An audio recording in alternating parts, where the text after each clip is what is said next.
Once upon a time, in a faraway kingdom, there lived a brave and clever princess named Elizabeth. Elizabeth was engaged to marry a handsome prince named Ronald, and they were very happy together. She wore beautiful dresses and lived in a grand castle. One day, a fierce dragon flew into the kingdom. The dragon was so powerful that he destroyed the castle with his fiery breath and took Prince Ronald away to his dark cave. Elizabeth was left with nothing but a paper bag to wear, as all her lovely clothes had been burned by the dragon. Elizabeth was determined to rescue Prince Ronald. She put on the paper bag, tied it with a string, and set off on her journey. She followed the dragon's trail of destruction through forests and mountains, never giving up. Finally, Elizabeth reached the dragon's cave.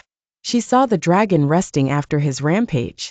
Thinking quickly, she called out to him, "Hey, dragon!" The dragon opened one eye and growled, "Who dares to disturb me?"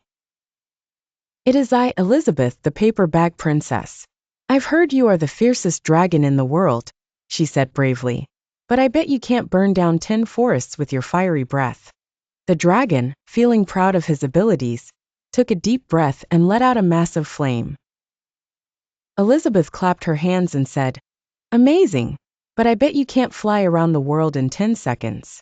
The dragon, eager to prove himself again, flew off in a flash, circling the globe in no time. When he returned, he was very tired. "That was incredible," Elizabeth said, "but I bet you can't burn down 5 mountains with your fiery breath."